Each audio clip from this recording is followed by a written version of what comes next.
at age 21, Sam Kennard walked into a modest family business comprising 8 centres and no roadmap for the journey ahead. By 24, he was in charge.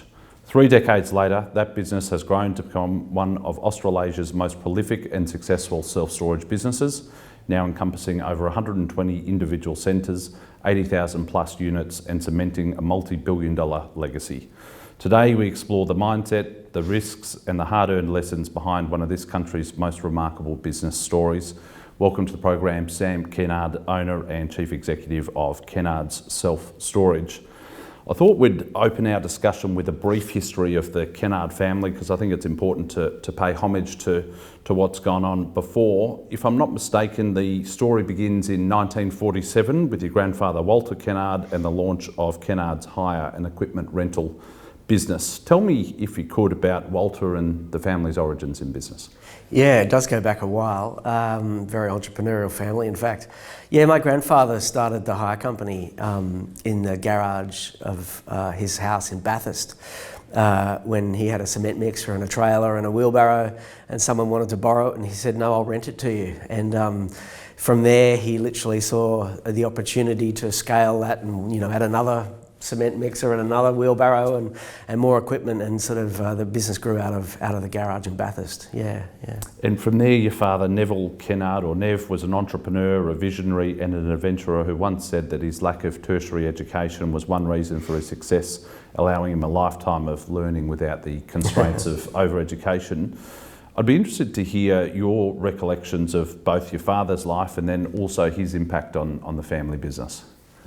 Yeah, so he was a different thinker and quite an interesting person to have around me, and I think an interesting person to have around his friends and family too, in the wider sense, because he did challenge orthodoxy and challenge status quo, and he saw problems as opportunities. So he used to say a queue is an opportunity, like where something's queuing up. So he always was looking for something to sort of add value to. He liked to be quite disruptive. Like, he actually liked to see if things were quite comfortable, he would be the guy that would go and change things around. So that in business, when I was coming into the business early on and things were sort of going along well, it was great, but he's like, what can we do better? What can we change? What can we, and kind of that can be quite confronting for people who've just worked on getting things to the way they were, and then you've got to go and say, okay, well, we're actually going to change what we're doing. And sometimes that meant taking it further forward more quickly or in a slightly different direction, and sometimes it meant quite a different tack altogether. So, yeah. Clearly, Dev was a significant figure in your life and in the history of the business, as you've outlined. What would you, when you look back on it and his life, what would you classify as his greatest achievements, and what do you think stands out to you as your most enduring memory of him? His greatest achievements, he was just a really he was a serial entrepreneur. So he actually, his impact was actually spread across a number of businesses, and I think a lot of people who he did business with would thank him for initiating and partnering with him, and he did it often with partners. So there was the hire company that he bought out from my grandfather, and then he partnered with my uncle for almost 3 decades.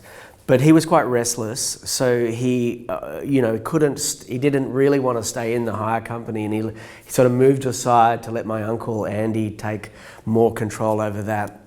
And but he was the one who actually had the inspiration to start the storage business in 1973.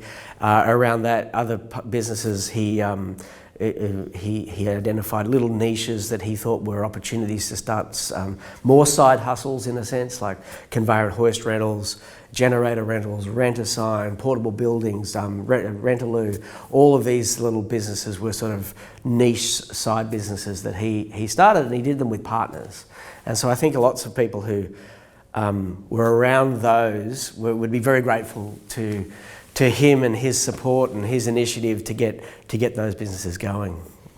We'll discuss it in more depth later on, but I think it's important to make the distinction between Kennards Self Storage and Kennards Hire, which are 2 separate, though both significantly successful businesses in their own right. Your family, and we'll get to this shortly, has been pioneers in business, but in particular this idea of succession planning, which is so popular now, but that really occurred for your family and for the broader family back in the 90s. Take us inside how that was executed so well, almost 30 years ago. Yeah, it might look like it was done well, and it was. The truth is it started before then, and I think it was 91 when my dad and my uncle finally did the deal. Was probably largely a catalyst of my joining the company. Like finally the next generation had arrived, and I think my dad once had confided and said, oh, these boys, mostly boys of this generation, they want to kind of come into the business and they're probably going to get married and this is going to get complicated. But it started before then. I think in the 80s, my dad and Andy, uncle, had tried to separate the companies, tried to think of this before, but they couldn't get to agreement around value. So I think it just sort of got a little bit hard and they just stayed where they were. And then I think finally when I arrived, it was the catalyst, and they just decided to crunch the deal. And it was a bit of they sort of described it as trading the marbles, right? Like, so you have that property and I'll have that business, and you have those two properties and I'll have that big one. And so they kind of traded the marbles, and they had disagreements about value, of course. But I think in the spirit of trying to reach some kind of closure or kind of reach the agreement, they just made those concessions and made the agreement. Yeah. Let's talk about your own upbringing. If my maths is correct, you were born in 1970. Yes, that's in right. Sydney. Tell me about your childhood and what stands out to you most vividly. Okay. So my dad and mum were divorced when I was very young, like 3 or 4 years old. So my mum was a single mum, and she moved into Balmain in the 70s, before it was trendy, and she did very well. She bought a terrace house in Birchgrove, and that was a good investment. Very wise of her to do that in those days. A forward thinker for sure. So my brother and I pretty much grew up with a working single mum, and very independent in life. We used to get on and make ourselves lunch and get to school and come home to a house on our own, and sort of very much make do make good for ourselves every day. And our dad would take us on the fun holidays.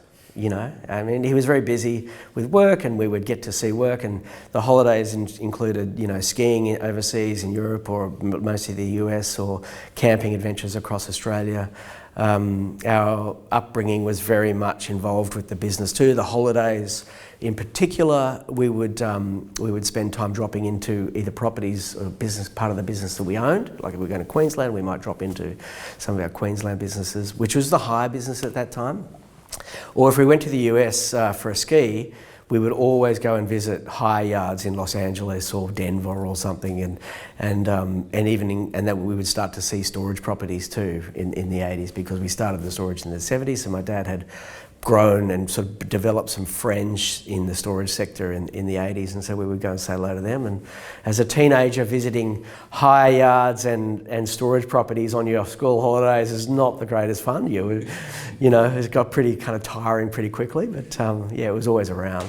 I wanted to ask you about that. I think I read somewhere that particularly during school holidays and the like, you began working across some of the storage facilities, cleaning and maintaining the units. What was that like, and what are some of the early lessons that you had across the family business and early exposure? Yeah, so my teenage years I worked in the hire business and in the storage business. Before I worked in the hire centres, my brother and I used to actually do the packaging of the consumables when we were at home watching television. So they needed staples for the staple gun or nails for the nail gun. We were there packaging the staples into the staple gun and clipping the top, so so child labour kind of thing going on. But no, it was good. We would get paid by the pack or something, and we'd sit there and watch Doctor Who or whatever we're watching, and pack that up and make that. So that was the first start of the business, and then start to work in the hire yard, and you'd clean the equipment and sharpen the chains on the chainsaw, and test the lawnmowers, and clean the cement mixers after they came back. So mostly very menial work. They wouldn't let us serve customers yet, so we just do the back of house stuff. And the same in the storage business. It wasn't very customer facing early on. It was just the sort of manual labour around, cleaning the properties, cleaning the storage units after customers left, cleaning the doors, and then painting, stuff that needs painted and fixing things, and eventually got to face customers and serve customers. Yeah. So. Following high school, you completed a Bachelor of Land Economics degree at Hawkesbury Agricultural College. You later said that this was pivotal in laying the foundations for your understanding of the underlying real estate aspect of the business. Tell me, if you could, about sort of this aspect of your life. Yeah, so it was a business degree with a real estate focus,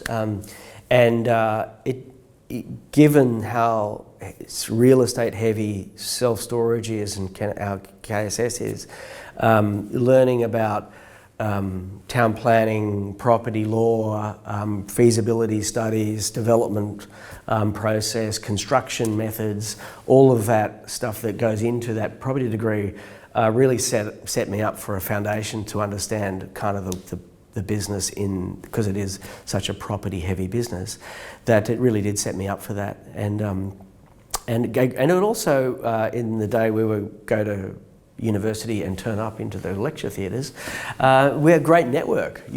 Actually property is a very kind of networked sector, and so I have mates in all parts of property across Australia, in all sectors, and have known them for many years, and it's kind of been good to be able to, and they've gone on to kind of reach high levels of achievement in their careers too, and it's been terrific to see that, and also to have insights into parts of the sector to help me sort of understand what's going on. Property in Australia has been a phenomenal place to be working for the last 30 years, probably forever.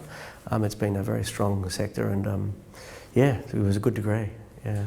Before we move on, it's been said by others, and I think you've even said it yourself, that you were and always have been ambitious. On reflection now, do you think that it was inevitable that you would join the family business, or was it something that you saw yourself that was ready for transformation if you were there? When I was a kid, I always had desires to join the family business, and when initially the hire company was the sort of main sort of trophy part of the family business, and then as my dad's interest changed and sort of spend more time, and his interest was in the storage business, kind of that sort of lit up in my eyes a little bit too, in my late teen years, and when I was at university, I sort of pivoted to that. So it was really something that was very much something I wanted to do as a kid. When I came out of university, there was a recession. 1991, it was a deep and long recession. There were not many jobs. So we went into university in the property sector in 1988, plenty of jobs, came out in 1991, virtually no jobs. And I actually thought I would work outside of the family business and come in with something, but that didn't happen. It was not enough to do. So I just went, I'll go for a bit of a holiday, come back and just jump straight in the company. So entry-level position, and started working for, running one of our centres. The business itself, as you touched on earlier, was established by your father Nev in 1973. If I recall correctly, he'd gone to the US, seen the idea there, brought it back almost the same day, as soon as he came back, and put some storage units out the back of an existing Kennards hire property. Take us inside the first facility, which I think was in Moorebank. That's right. Yeah, he was being driven around Los Angeles by one of his equipment rental buddies over there, and they said, come and look at this, come and look at this. So he drove around, and in this sort of industrial area was this row of garages, and the light bulb went off for my dad. He was like, this is amazing. And I think by the time he probably landed the plane back in Sydney, he'd probably kind of drawn it up and kind of penciled it out and thought, this is where I'm going to do it. He already had the land because it was surplus to the hire yard, and so I think he probably went back and sort of built it fairly quickly. Back in the day, approvals were much easier, and you could actually sort of put a couple of pages into council and show them what you're doing, and got it built, and put an ad in the yellow pages, put a sign on the street, started making up how to run it, sort of teaching it was run out of the hire yard, so there was no specialist staff. It was really like an extension to the rental business, probably. Like, he's signed this form and rent this month to month, So that's kind of probably how it started. And he used to say that if he ever did market research on it, you got sort of a market research agency to do it, they would have said there's no customer base for that. So he just was more into experiment, try, see if it flies. If it doesn't, learn the lesson and, move on. But it worked. So it's 1991, you're 21 years of age, as you said, a deep recession. The business had, I think, 8 centres when you first joined. Tell us about sort of the size and scale of the business then, and sort of, did you see that this could be a business that, could go on to do what it's done under your leadership? Or was it sort of, we'll just keep this small and relatively niche? It was a modest business, and it was very simple. In that time, the business was very crude in a sense of the style of the properties were very industrial and basic. It was all about low cost, little thought around customer amenity, trying to make the product as cheap as possible, and squeeze in as much storage as you can into the smallest possible space. We still try and do that, but we do have a mind around the customer experience, and so now it's a higher order or higher end product. But back in the day, I had no idea. I had no view. It was a very unsexy business. Like at 21, telling the girls that you're running a storage thing, they go, "What are you talking about? That's not very exciting." It didn't have a lot of appeal. And so it was very basic, and I had no idea the journey that it would put me on in terms of the kind of product it would become, the kind of customer appeal and attraction there would be. So it's been amazing. And so in terms of ambition, I could never have envisaged that it would have come to this and we would have achieved so much. In late 1994, at age 24 years of old, you were appointed Managing Director of Kennards Self Storage by your father, who gave you the keys basically one day and said, "I'm off to the US for a year, it's yours to run." Take us inside that moment if you could, and sort of, what were your emotions? Was it, okay, this is my time? Was this, you feeling overwhelmed? What was that like? Yeah, typical of my dad's style. So I was running our Wetherill Park storage centre, and through the years before that, my dad had been giving me a lot of projects, and I was becoming very integral into the direction and decision making of the company. I was running the feasibility studies. I was executing part of the development work in terms of design, working with the builders, sort of as well as running the storage centre. So we would not do as much construction as we do now. I was doing marketing, I was looking at software, I was doing everything. So I was kind of very operational and had a very broad understanding of the business. My dad walks down to me, my head office was right next door, and he walked over one day in first week of December and said, I'm resigning and you're taking over. And I was like, okay, sounds good. I'm thinking he's giving me 6 months or 12 months. And he said, yeah, I'm going to move to the US. I was like, righto, okay. And I'm doing it on Boxing Day. And I'm like, what? So he said, you better hire someone to replace you. I'm moving out of the office. You can put your name on the door, because he had his name on the door. I never did that. So he moved to the US. He knew that, that's his style, to push you in the deep end, impetuous, that was his way. And so in some ways it wasn't surprising, but I was kind of stunned. I was very fortunate to have a team that I worked with that was very supportive. They did actually know my ambition around wanting to run the company, and they really wanted to see me succeed. They really did. And it was, so I'm very grateful for that team at that time to help me get it going. The business was actually in good shape. There was no fires to put out. We were building a couple more properties kind of coming through. we had good relationships, and everybody was sort of very supportive of wanting to see me succeed. So yeah, and then he moved to the US because I think he knew that if he was around, he would interfere. He wouldn't be able to let go. So that was his own self-awareness to say, I'll let Sam do this, and the only way he can actually kind of rise into the position is if I'm not around. So he had that insight. And once you got the keys, sort of, what was your first strategic priority once in that role? Was there a particular focus, right, this is what I really want to do in the first 6, 12, 18 months? What did that look like? No, it wasn't like I wanted to change anything. It was more like delivery of, there was properties being built that I was actually, had been the key decision, or kind of key in advising my dad to sort of decided to do them. So I always wanted to deliver those. There's always change going through the business. So there wasn't any huge shift. It was the year 1994 was we first put computers in. So that was a bit of a teething problem that we had to kind of keep going through. And then we put it into our store at Kirrawee. And then from there we had to then add it into other locations. So that was kind of continue on that journey too.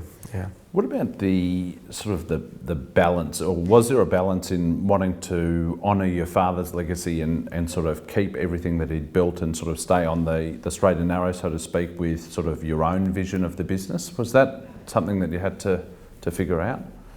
Yeah, I think he was very much like change. So it was more that if he could see that I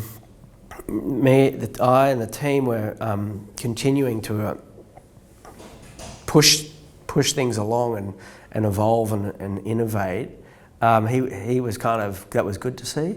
Sometimes he had ideas that were a little bit kind of off tack, and as we were sort of busy, we were going, well, we can't. Firstly, we don't think that's. We had disagreements, and that is a challenge when you're working with family. There's a whole other podcast in that. But so there were times when we didn't quite line up on the journey, but generally he was comfortable and happy and okay around the way we were going. He had ideas around changing our operating model to franchising and doing things like that, which I managed to keep down, which it was proved to be right. Yeah. In the 1990s, self-storage was still relatively unfamiliar to most Australians. How did you help customers understand the concept and the business and the brand? Yeah, it is a challenge. It's still a challenge to some degree. Customers, you're actually educating the customer. Like, it's not in the 90s, in the early days, it wasn't instinctive for them to say, oh, I've got this life event, I'm moving house, or I'm changing my job, or I've got a death in the family, and storage is the thing that I want to go and pay for. So back before you paid for it, you would actually mostly get it free from a friend or a family member, and there'd be kind of this kind of trade that people would do, so that we were often competing with a free alternative. So people would ring up or they'd come and visit, and you would show them around. They were impressed once they see it, and they liked it, but it took a while to convince them that it's worth paying for. And once customers started to pay for it, and Australians get richer, they start to go, oh, it's really inappropriate of me to impose on, my mate or my in-law, when I should actually be paying for this. And the experience is actually probably better as well. You're actually not, you're not kind of compromising someone's life, or you can come and go as much as you like, and you're not going to sort of impose on them. By 1997, you expanded into Melbourne, if I'm not mistaken. What made you confident that the first interstate move was the right step, rather than just maintaining what you already had in New South Wales? Well, we had some in Queensland by then too. So the first building we bought was in 1979 in Fortitude Valley. It was our first standalone store. So kind of that was there, but we grew mostly in New South Wales because our home office was here, our head office was here. The growth into Melbourne was my ambition to say we've got to be in Australia's second biggest city. There was opportunity around that I thought we could take advantage of. And it seemed exciting for me to be buying property and developing property, and went on that journey. It is a lot of work, acquiring and getting them approved and developing them, and growing a portfolio through development is a bit of a slog, but it was worth it. I think our timing was pretty good. Yeah, we managed to secure some great locations. Another transformational deal occurred some years later in 2004, of course, with the acquisition of Kennards Self Storage, a $200 million plus deal that essentially doubled the footprint of Kennards Self Storage to over 50 locations. Firstly, how did a deal like that come about, and then how do you actually execute on it? Yeah. So we knew it was coming because the Miller family had exited through the 90s, and in 1998 they'd sold to a company called Security Capital, and essentially they were a fund that was going to reach its horizon, as they do. We didn't know when it was coming, and it eventually was put on the market in late 2004. And it was a very exciting time. It educated the storage sector. They put together a great kind of information pack for investors and for bankers to look at. They put a great data room together. So there was a lot of education for the investor world to see into the storage sector. And to me, it seemed again another improbable opportunity for me, given that they were bigger in a value sense, bigger in a revenue sense than us. We were number two, they were number one. And it seemed improbable to me that we would actually have the financial capacity to do it. I didn't doubt that my team and I wouldn't be able to execute on an integration, but I wasn't sure about whether we would get there on the acquisition. The phone was ringing hot. There was lots of people coming through the door trying to partner with us. We're obviously a good sort of operator partner, and we had people from Asia, from the storage operators from the US on the phone to us. We had Australian high net worth, super, more passive money, and we ended up choosing a partner to help us get comfortable around the capital piece of the acquisition. So, and the only way I could get my dad across the line on that one was that we weren't betting the farm. So we did that acquisition by leveraging the existing balance sheet, but we didn't put our existing assets into the acquisition. We sort of quarantined that. So the exposure was only the investment that we put in there. And so the partnership became the new vehicle for us to sort of grow with. And that was with a company called Valad Property Group. And on the integration piece, I think I read somewhere or listened somewhere, you'd obviously done all the financial due diligence, all the legal due diligence, the integration of cultures. How difficult was that, and how did you get through it? Yeah, so they were a different company, and they'd built a great business. They were great locations, and it had taken a couple of generations. Jim Miller and sort of Security Capital and Angus Miller then became CEO, and they'd actually built a whole lot of locations that were doing really well. There was a different style in the business. Their reward systems were different.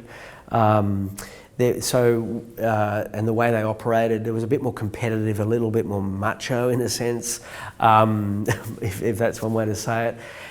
So we did want to do DD on the culture, but the other side said there's no chance you're doing that, and a bit of an unusual question anyway, probably.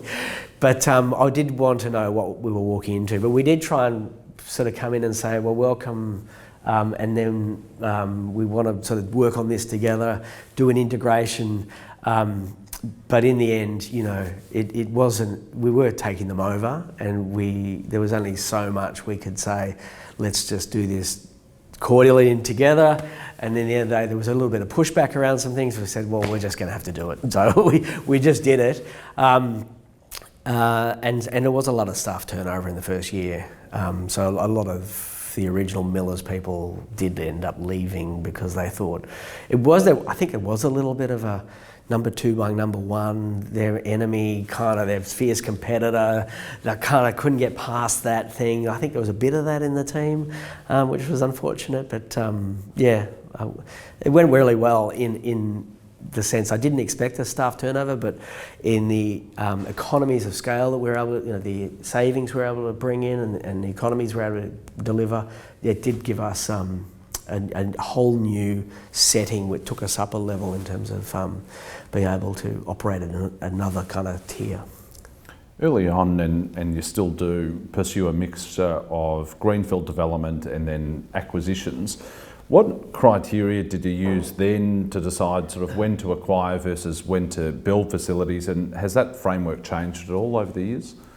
Yeah, well, development is in our DNA. So acquisition and development is the way that my dad grew. It was the only way you could grow through the beginning of the sector. You couldn't do acquisition because there was nothing around to buy. So that's in our DNA, and that's still our kind of our way we keep going. We just do a few projects a year, acquire and develop. From time to time, and the reason we do that is these days is we want to build a quality that is worthy of our brand. So like our brand actually matters a lot, and I want to get a location that has the right attributes in terms of its exposure and access, and then I want to build a product that gives the right customer experience.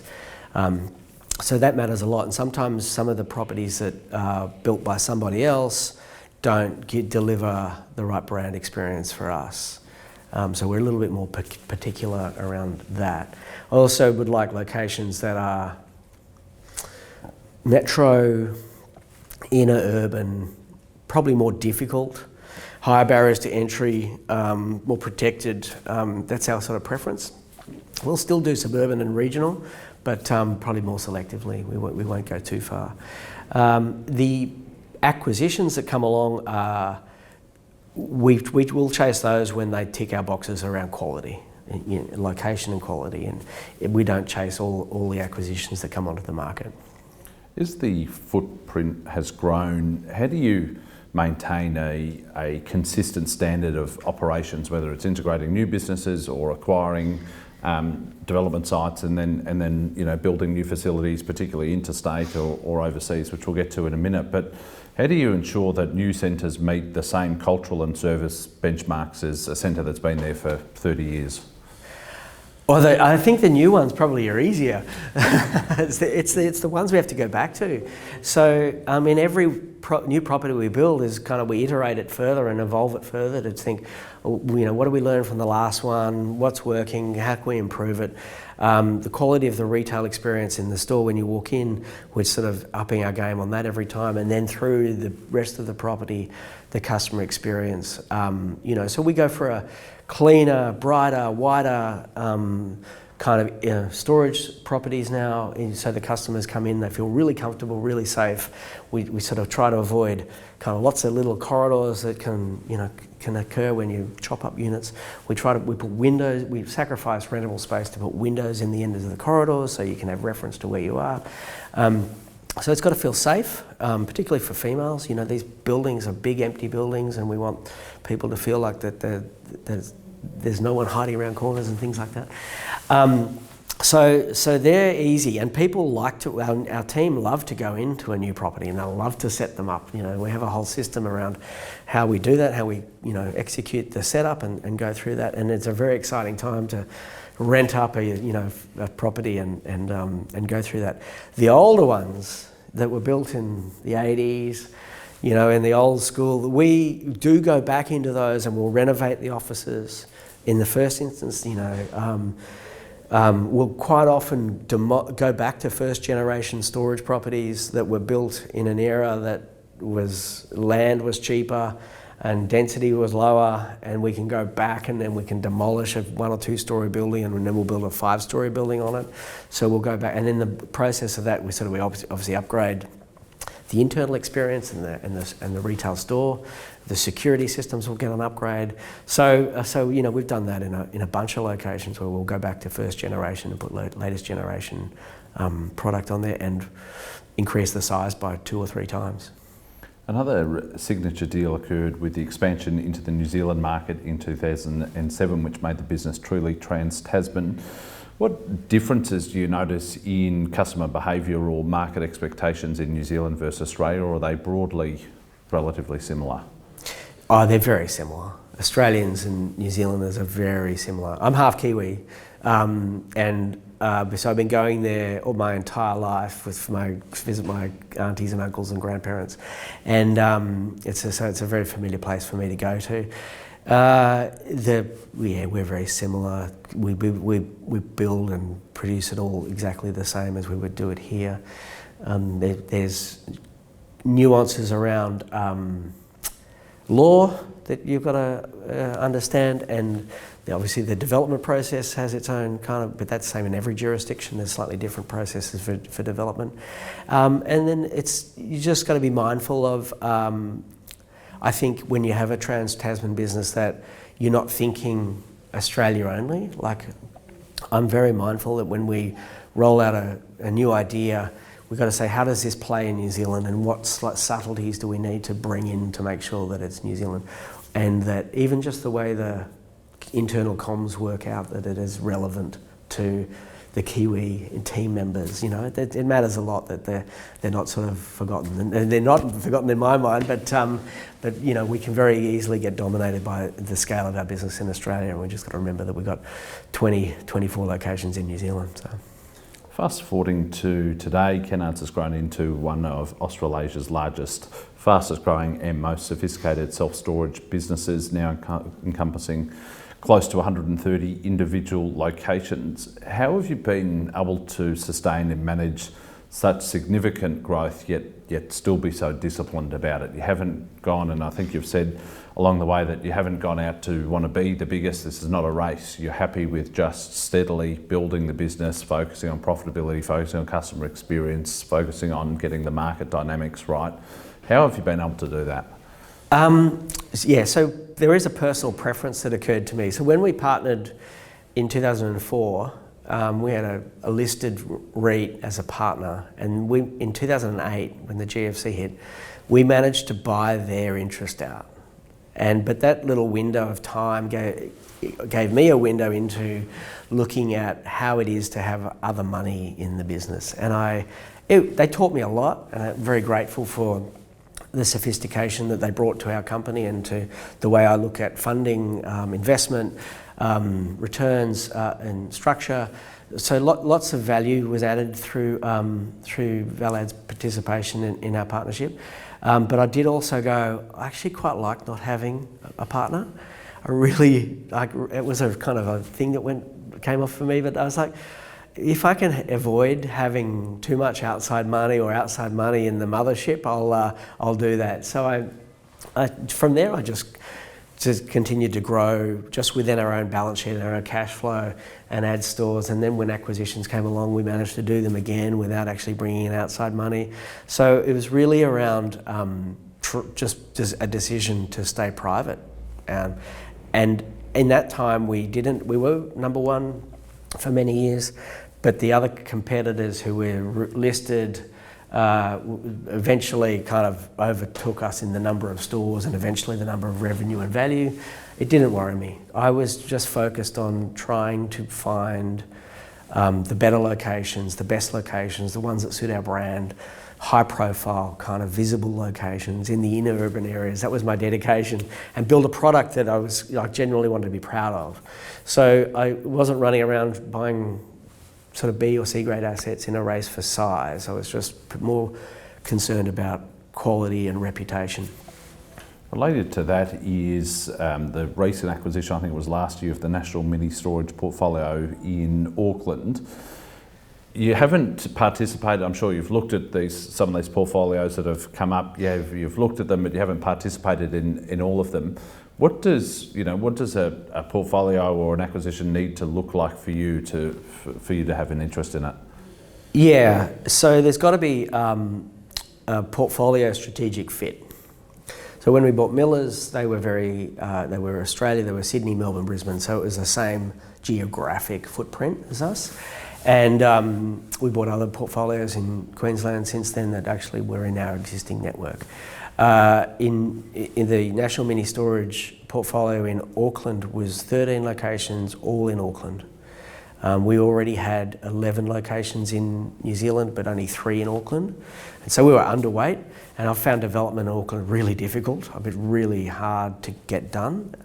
On that front, I see property acquisition as home games and away games. So Sydney is my home game, and then any other town is an away game, and New Zealand's a big away game. So it's got a lot more risk and a lot more things can go wrong. And so I found it very difficult to develop in Auckland.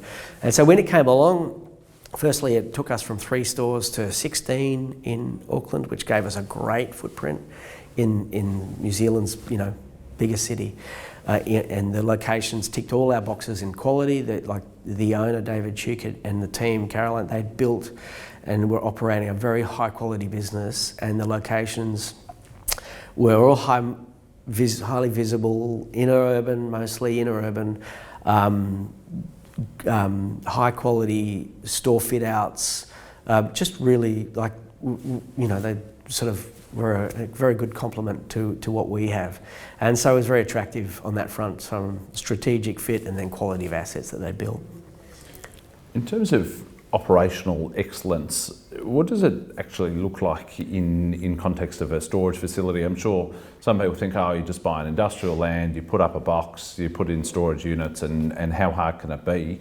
You sort of alluded to it earlier, but how much more is involved in that sort of operationally and providing a consistent and sort of top of the range customer service to your clients? Yeah, so customers are discerning, right? So they even though there's a sense that a space is a space. When they get in and see it, they do recognise that there are differences. And the challenge for us is to actually differentiate at the beginning of a customer kind of journey of understanding storage, or actually comparing competitors or comparing storage options. So that really matters at the store level, at the coalface, is how are the teams actually engaging with customers? How are the teams, and we empower our store managers and our store assistant managers, our teams, enormously to feel like their business is, like the store is their own. And so the cleanliness and the repair and the condition of the property matters a lot to me, as with the name on the building, but equally to the teams that run them. They do care, and it matters to them. And when a customer walks in, they'll sense that there's that level of care. They might not notice that it's clean, because often cleanliness isn't noticed. Dirtiness and uncleanliness is noticed, but some people clearly do. And then there's the engagement with the customer through the whole process, and about trying to understand exactly what they need to give them a solution, but also to sort of make sure that they feel comfortable and level of trust and belief in us as a supplier, that they'll get a good experience. And when you go into competing stores, old stores, they're not as clean, and the customers and the staff don't care, and they don't get the same kind of level of comfort as us. The consumers have also moved a lot with technology. So their experience, the pace they want to do things and the way they want to do things has moved, and so we've had to and innovated around trying to give customers a very smooth, clean, crisp kind of move-in experience that's digital, and they can find us easy, they can navigate the product easily, and they can rent with us very easily. You've deliberately positioned, I'd say, the brand at more of the premium end of the market. What insight do you think led to that decision, if that's what's occurred? It looks like a price-driven category, but obviously, like you said, customers are discerning and they're happy to pay a premium if they're getting the better service, the facilities are better, the experience is better. How, has that been to your detriment, or have you been happy sort of competing and just in the premium end? Well, I wouldn't say we are just in the premium end. We certainly have very expensive locations and build at a high quality. But I wouldn't say that we only attract premium customers, and not all customers. A lot of customers don't They just want the cheapest, and they don't care about the quality. Like they just, and that's what they can afford. We are dynamically pricing. Like every day, we change our prices, like based on season, predicted move-outs, occupancy, what our competitors are doing, web traffic. But yeah, we try to be good value, is what I prefer to think of it as. Like, so we don't want to be kind of out of reach, and we'll try to have value options for customers that are attractive, but there'll always be, we always try to have a higher quality, higher convenience option for people who want to, pay more for something that's right on the driveway versus upstairs in an upper lift on an upper level. I guess we put in alarms, and the quality of the fit out does demand a higher return. But I think maybe we're offsetting that. We do build them very big, so we get some economies in our product by building them so big, so that we can sort of keep the price down. Yeah. You've led the business for over 3 decades now. How do you keep yourself curious and engaged in the industry and in the business day to day? Yeah, so firstly, you've got to be curious around the world, I think. So you've got to see where the innovation, what's changing around us, and then if you're still passionate about your business, you're always going to be thinking, what's the layer? How can that be imported into the business? Is there a translation that can occur into storage or into my business? So that's always on my mind if I have an experience like that. Globally, I'm always looking around to see what companies are doing either in the sector or outside. So learning a lot. So we go to the US to storage conventions. We visit the big REITs over there. They tend to open the doors and we can have chats with their marketing people, their revenue people, their operations people, their training people. So we can see what they're doing, and they're very open with us, and we're very lucky to have that access. In Asia, I think Asia is an interesting place to consider and see how the storage sector is trying to evolve there. So I'm going to Bangkok in a couple of months to the conference over there. But yeah, generally curiosity about everything that's evolving, and then seeing how it plays into our business is my approach. No doubt you get asked about this all the time, but clearly there's been significant influx of capital into Australia's self-storage sector over the past decade, particularly from large global private equity groups and infrastructure funds and the like. From your perspective, leading this powerhouse of a business, how have you observed the market? How have you observed interest in the sector? Yeah, well, so I've been in it over 30 years, and there has been times when people have come into the sector and with a lot of fanfare, a lot of ambition, a lot of intention, and it has fizzed out. People have come in and thinking, we're going to lease all our properties, and then they've grown a lease portfolio, and then that's all fallen down. Or we've got this kind of different model, and we're going to do it this way, and that's gone for a little way, and then it doesn't work out. And so what's proven, and then there's a sale and leaseback model that occurred when accountants were running everything in property. And I think National Storage, the REIT, in their first iteration did a sale and lease back, and then eventually started trying to buy them back. But what was proven is, just owning the properties long term makes sense. And that's what the REITs in the US do. They just buy them, build them, own them, and don't sell them terribly much. So that was kind of made sense to me, so I wanted to do it like that. More recently, it seems to Australia has been discovered by all the PE money, and they've been coming here. I think they've run out of. Firstly, storage in the US seems expensive, and demand has probably come off a little bit. And then other properties sectors, maybe they're all kind of overpriced or unloved, and suddenly Australia has a high concentration of PE money. Blackstone, BlackRock, Warburg Pincus, Barings Group, Partners Group, they're all here trying to build a portfolio and then trade it, I guess, in some point. For me, I've made the point that I think they underestimate how shallow the market's not that deep for quality assets. This money doesn't do really well with development because the time duration to rent up, it takes many years, and the money is not that patient, and you don't get a return, so you got to buy it, hold the land, build it, rent it up. There's at least 3 years before you start to be cash flow positive, and then the rent up takes another, from opening can take 3 to 4 to 5 years, depending how big you build it. But so I do think, and so they are doing some development, and I sense though that there'll be some markets that are oversupplied. I think there's a little bit of, they're not really well informed about how the rent ups go and how storage operates when it gets over competitive, and I think there may be some kind of underperformance in some of their investments. Depends how spread out and how patient they've been in securing the right locations. The easiest locations are always the most competitive locations, is my understanding in this sector. So it's such a powerhouse business, as I mentioned, 100% family owned. No doubt you've been approached by some of these groups that want to co-invest with you, that want to take half the business, that might want to float the business. You've remained private. What's the rationale behind that?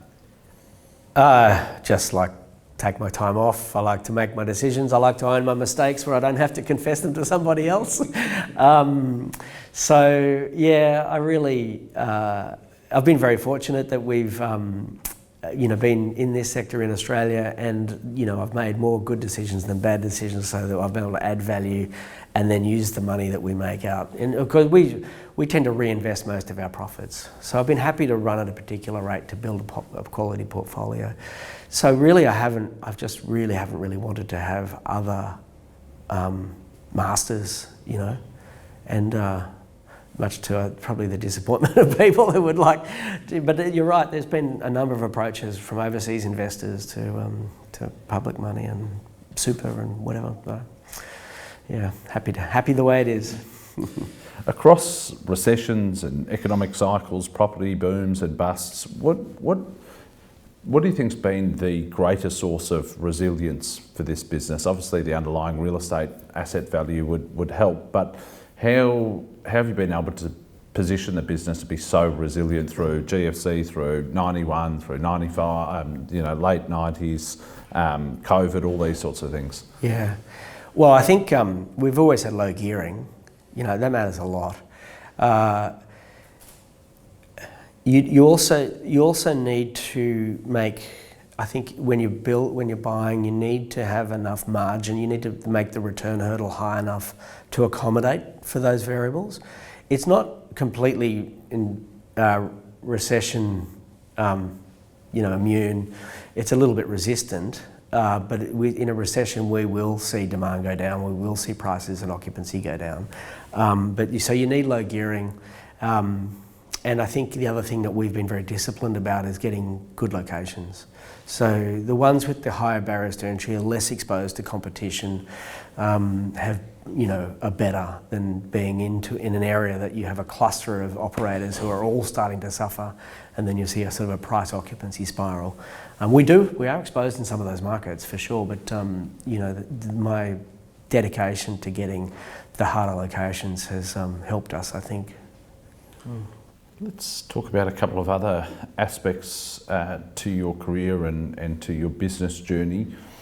What's a decision that you made, whether it's 10 or 20 years ago, that didn't seem significant at the time, but in hindsight has had a substantial impact on where you are today? So in 1998, I completely refreshed my leadership team, and that was a function of a switch in the way I wanted to lead the business, and I sort of had a pivot around company culture and expectations in the business. So we had a lot of staff turnover before that, so I had a bit of an awakening around what people were expecting and what they wanted to do in the business and how they wanted to be treated. There was a lot of grumbling and griping and whinging, and I was sort of a little bit kind of going, what's going on? But I took a reflection of that as That was a reflection of me and the leadership team, and I decided that I wasn't going to continue like that. And then I decided to refresh the leadership team, and I did a pivot around the way we would operate, and I started to measure culture, and then I was hiring for culture in the leadership team, and I was educating and teaching, putting everyone on a learning program around how to lead. So that people were constructive and felt that what they did made a difference and they could be authentic in the business. Less command and control, more empowered, more meaningful work. And that, as I said before, the store teams, we hope that they are, and they tend to really engage with feeling the sense of ownership for the properties, and that's kind of the idea. So I think that was a big pivot for me. And then we talked about the Millers thing was a significant game changer for us. We were able to suddenly have new people doing new things in our company that we couldn't afford before, and then brought a whole new level of sophistication to what we think we should be doing. Over 30 years as a leader, no doubt there's many moments where you experience some feelings of doubt. Can you take us inside a period when perhaps things weren't working out as planned, and then how you were able to navigate it?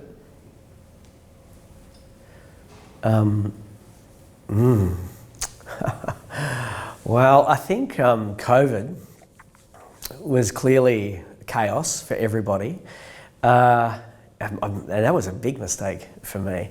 So in the early parts of COVID, everyone was a bit panicky. I quickly adjusted my thinking from panic to this is a big overreach and this is a big overreaction. And I'll credit Adam Crichton, the Australian journalist, for the awakening up when he laid out the mathematics of the disease. And that was only 4 or 5 weeks in that he started to and he pushed that on his own for a while. But my whole team, we were working from home, and then suddenly we were like, no, we're all coming in. And so we all started coming in, and the team would see us on Zoom calls in the office, like the rest of the office, and they're going, we're all coming in. And it was like bubble to bubble, so they thought, because they were working on the kitchen tables and stuff like that. But the struggles with that time were around the government, the reaction that was going on, and the closing of the economy, and what this is going to mean globally. And so I stopped building. Like, I put all my new projects on ice, and that was a huge mistake because COVID, and who would have known, first pandemic in my career, it turned out to be like a demand driver for storage. Like the life resets that people were going through, work from home, gyms, tree change, sea change, people moving back to Australia, all of that was happening, and the demand, people moving back with mum and dad, and all sorts of stuff that was happening, was pushing stuff into storage at a volume. And so my biggest mistake was stopping building. And then when we were eventually trying to start rebuilding, everyone was rebuilding, and then demand was up and prices were going up. And so, so that was a mistake to stop. We should have kept building. But yeah, it was good. It was a good. It turned out to be a good demand driver for us. So yeah. Many people will see the outcome of what you've built in terms of the scale and the success and wealth. But when you think of success today, what's your definition of it? I mean, I would never have imagined that the business has become what it has. Like, when we started with 8, or when I had 13, when I took over, to see that we're at 128 now, and the quality of the way we build and the way we operate, it's just something that I'm very proud of, the brand and the reputation. And it's quite rare, I think, now that that you just highlighted in your question, that as a private family operating CEO member, like, that's not common anymore, and I think my teams, I do a Q&A with every new employee team that comes through our training sessions, and so I get to talk to everybody that comes through, and I think that's quite, like, you got corporates and institutions that run everything, and they're kind of a little bit sterile. Everyone's got personality, but really my name is on the buildings, and it matters to me, and so I think they really see that. So I think, and I think that goes through to the customers, and our Google reviews, are off the charts, and that matters a lot to all of us to see that happening. So the customer feedback and the reputation is the thing I'm proudest of. Legacy is often talked about in terms of, again, wealth or scale, but for you personally, what does leaving a meaningful legacy actually look like? Wow. I don't know that it ever matters in the end, does it?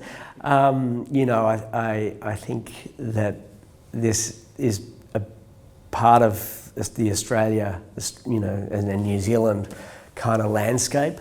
In a sense it is, like we are on the landscape, we're the orange buildings on the landscape. But a private family business that has managed to survive all of those kind of variables in the economy and what's happened, but also endure through and maintain the discipline of staying privately owned, I think is something that I'm really proud of. And I think, it'd be nice that the future generations of my family were able to keep that going in some way. That'd be amazing. What does it take to be successful in business? I think there's a tenacity, but there's a restlessness to not accept the status quo, and to not accept that what you're hearing is the only answer. Like I'm probably a little bit of frustrating to my team that I need to really be convinced that there isn't another way when we're running into obstacles. And so I really push for solutions that maybe aren't obvious. And yeah, I think you just need to be a little bit, and obviously courageous. There's times when you need to take risk, and I think people don't. They probably underestimate their ability to solve problems when it comes to taking risk. So people don't take risks, So I think take risks, be courageous. You'll have faith that you'll work out whatever comes your way, and it'll work out. What drives you day to day? I don't know. We've got so many things going on. So there's a lot of frustration at the moment. Like getting properties built is getting harder and harder, and the team kind of trying to insulate me from the red tape frustrations. I think just generally the excitement of buying and developing a property is very entrepreneurial. Identifying the market gap. Acquiring the property at the right price, building it at the price you think at the cost that you thought you were going to build it at, and then renting it up at the rate and the price you're going to rent it up at. There's a lot of dimensions of that can go wrong.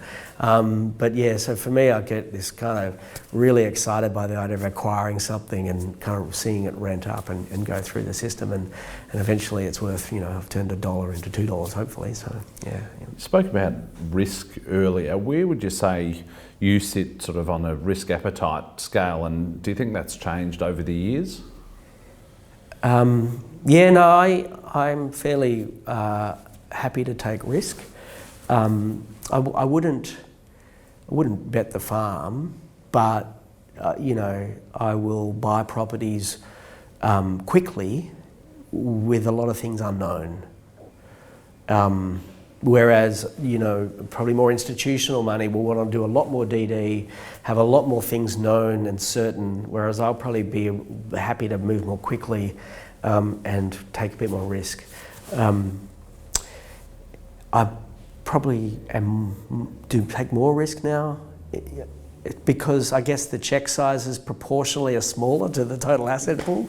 I'll probably move more quickly on buying, spending a few $1 million on a property because I'm probably more experienced. Is it risk then? Maybe it's not risk. And maybe the experience tells me that it's not as risky as it was when I first thought that, yeah. One final one before we move on. What are some of the mistakes that people make in business that you've seen?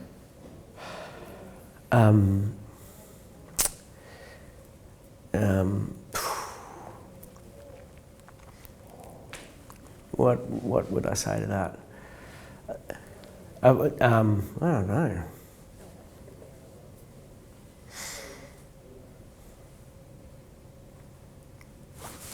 I don't know the answer. I don't know. There's too many. I mean, it depends what you're looking at. There's businesses that get a little bit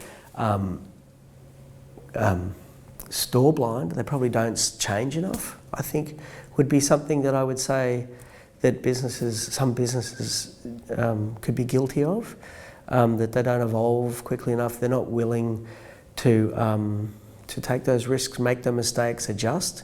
I think Elon Musk is says there's a lot around, we just try something. How many things can we try and delete? Oh shit, we better add things back. He's constantly doing things. So I think a lot of experimentation. And we do a lot of experimentation in our business. We're constantly running pilots of ideas, run this product in these 10 stores, or run this pricing kind of system over in these 20 stores, and we'll run these marketing ideas and we'll A/B test. Lots of people do that sort of stuff, but we are constantly experimenting. So if you're not doing that, I think that's a mistake. You should always be trying stuff and evolve and change. And customers get tired. If you're running a very small business, customers get tired of going to the same place to eat the same food, and you should be always refreshing your business. Yeah. I thought we'd close out our discussion with a couple of questions just about Australia from a macro standpoint. From your perspective, what does Australia get right and what does it get wrong?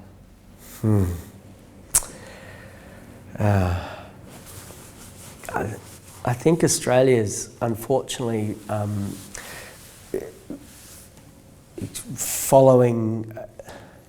it's been very lucky, blessed with a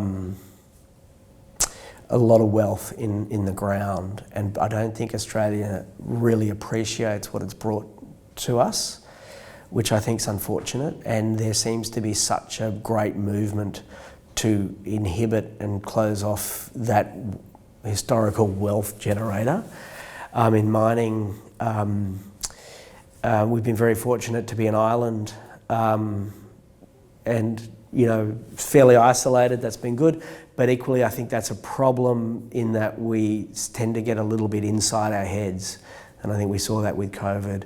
We tend to think what we're doing is right, and you go around the world and you can't drink on the pavement outside a pub. You got to wear bike helmets, you got pool fans, everything. We're managed to the nth degree. You go around the world, and in Europe they don't. You can drink on the streets. In America you can walk down the street at Las Vegas holding drink casino to casino. Europe doesn't have pool fences. They don't have bike helmets. You can go paragliding. You can do all of these things in New Zealand. I just think we are micromanaged, and we tend to think it's okay. And okay, it's not. It's like it's inhibiting us. So I think we're overregulated, and there's a lot of opportunity Australia is missing out on. Australians, I think, compensate by that because they do actually problem solve really well. So they do, as Australians, they'll go, oh, we'll get through this regulation, we'll work it out. But I think it should just be made easier for more people. Running a business in Australia today comes with unique challenges. From your standpoint, what are the biggest structural or regulatory hurdles for operators like yourself? Well, the sector's blessed doesn't have any kind of prescribed regulation, so we just sort of sit within consumer regulation and then planning regulation, labour regulation that everybody else has. Labour's the biggest cost, but perhaps more flexibility in the labour laws would be helpful. What that's causing, the labour cost problem is causing innovation around having unmanned, kind of unstaffed properties are appearing, so that labour component is minimised. So that's occurring, and I think so. That's the self-defeating kind of outcome of regulating labour for the good of the employees. Eventually, the employees get less work. That's not. It doesn't. It's a frustrating thing to witness, and you see it. Yeah.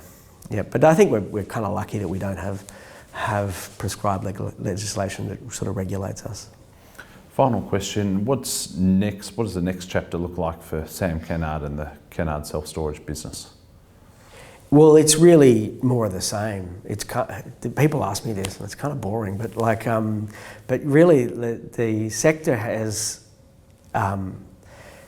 has been good to us, and I don't see that changing over the long term. I think it'll go through cycles where there's oversupply or the economy will go down, but there'll continue to be opportunities to buy good locations and rent up good locations. So we'll still look around and do that. We are getting more adventurous. We've started to buy bigger land areas and do some mixed-use development with some retail on it and some fast food. So we've got a few projects like that where we've got some quick service retail and some office works and BCF and all of that on there. So we might do more risky, more large-scale developments to get the good locations. I did say last question, but one final one. Outside of work, how do you keep yourself busy and active? What interests you? Passionate snow skier, so that takes me in the right season to snowfields.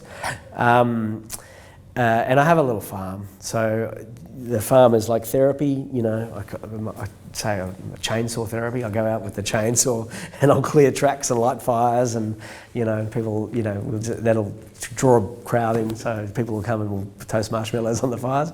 There's the cows, and there's Bernie around on the toys, and generally eating and drinking and at the farm. So yeah. Fantastic. Yeah. Sam Kennard, it's been an absolute pleasure spending the morning with you and learning more about your career and this remarkable business. Thanks for your time. Thank you. Thanks very much.